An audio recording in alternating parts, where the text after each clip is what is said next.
Fasciola hepatica belongs to kingdom Animalia, phylum Platyhelminths, class Trematoda. इन तीनों के characters हम जानते हैं। नेक्स्ट देखते हैं ऑर्डर, इट इज डाइजीनिया। इसका क्या मतलब है? ऑर्डर डाइजीनिया के जो मेंबर्स होते हैं उनका लाइफ साइकिल 2 होस्ट में कंप्लीट होता है, यानी कि डायजेनेटिक लाइफ साइकिल है। एंड जिस भी होस्ट में ये कंप्लीट होगा उसकी बॉडी के अंदर ये रहेंगे, तो यानी कि ये एंडो पैरासिटिक नेचर का। So digeneans are endoparasite and complete their life cycle in 2 hosts. Then family fasciolidae. Fasciolidae के जो members हैं इनकी बॉडी पे प्रोटेक्टिव सा horny coat प्रेजेंट होता है। This is called as integument. And integument के ऊपर कुछ needle like structures होते हैं जिन्हें कहा जाता है spinnules. Then genus is Fasciola. Fasciola genus के members में जो head lobe होता है that is conical.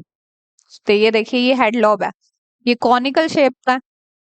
Next species is hepatica. Hepatic word use करते हैं लीवर के लिए, तो ये जिस होस्ट की बॉडी में रह रहा है उसकी बॉडी के लीवर में रहेगा, दैट इज वाई से हिपैटिका बोल दिया।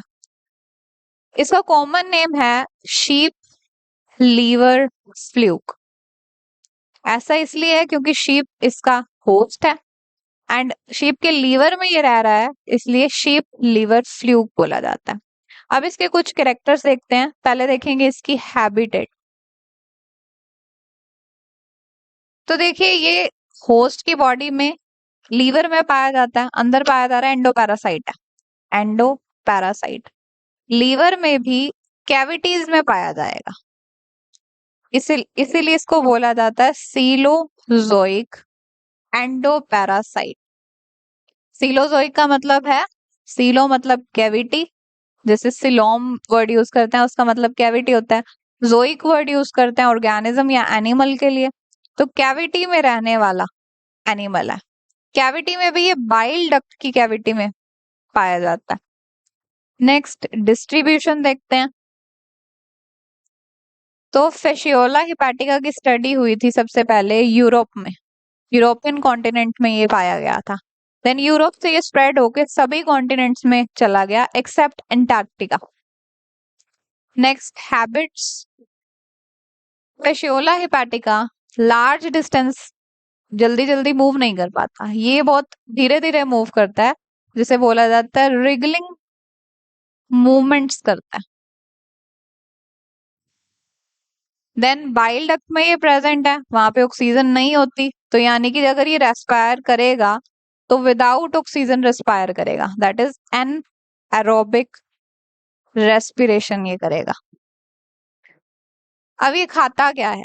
ये बॉडी के फ्लूइड्स पे फीड करता है, लिम्फ, बाइल, ब्लड, इन सब चीजों को ये खाता है। देन रिप्रोडक्शन की बात करें तो ये एक बायसेक्सुअल ऑर्गेनिज्म है, मतलब दोनों ही रिप्रोडक्टिव ऑर्गन्स एक ही बॉडी में होते हैं, मोनोशियस ऑर्गेनिज्म है। एंड ये सेल्फ और क्रॉस फर्टिलाइजेशन दोनों कर सकते। फर्टिलाइजेशन होगी, ऑर्गेनिज्म जायगोट बन गया, उसके बाद जो उसकी डेवलपमेंट है वो लार्वल स्टेज से होगी, मतलब बीच में लार्वाज आएंगे, सो इसे बोलेंगे हम इनडायरेक्ट टाइप ऑफ डेवलपमेंट। अब नेक्स्ट देखते हैं हम इसकी मॉर्फोलॉजी। मॉर्फोलॉजी यानी कि एक्सटर्नल अपीयरेंस। तो देखिए प्लैटीहेल्मिन्थ्स डोर्सोवेंट्रली फ्लैट होते हैं।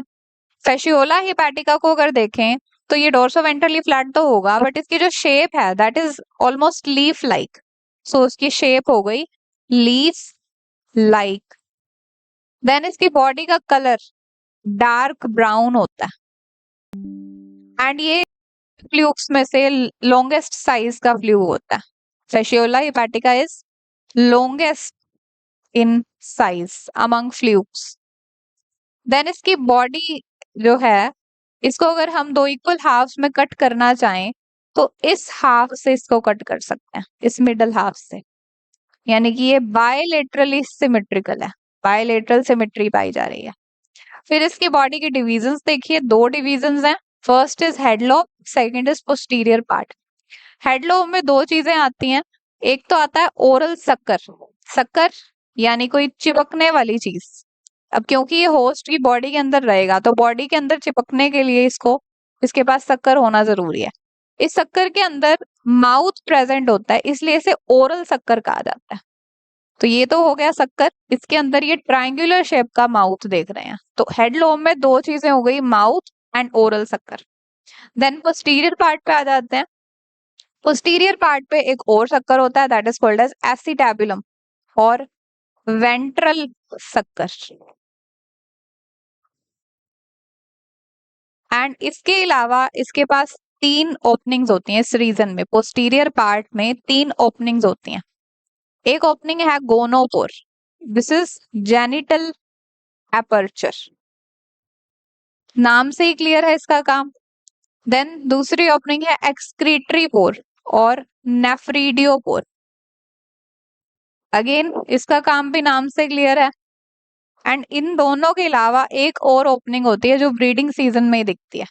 वो ओपनिंग इसकी बॉडी के अंदर जो एक कैनाल होती है, वो कैनाल बॉडी से जब बाहर खुलती है तो वो इस ओपनिंग से खुलती है। ये जो कैनाल है, this canal is Laurer's canal. Functionally ये वेजाइना की इक्विवेलेंट होती है। एंड इसकी जो ओपनिंग है इसे बोलते हैं ओपनिंग ऑफ लॉरर्स कैनाल। अब इसका काम है क्या? जब भी ये क्रॉस फर्टिलाइजेशन करेगा तो बाहर से स्पर्म्स रिसीव करेगा। ये स्पर्म्स इसकी बॉडी में एंटर करते हैं through this canal and finally अंदर जाएंगे लोरर कैनाल के अंदर, यानी वेजाइना के अंदर चले जाएंगे। सो पोस्टीरियर पार्ट में एक तो था एसिटैबुलम, दैट इज वेंट्रल शक्कर, एंड इसके अलावा 3 पोर थे, दैट इज गोनोपोर, लोरर कैनाल की ओपनिंग एंड एक्सक्रीटरी पोर।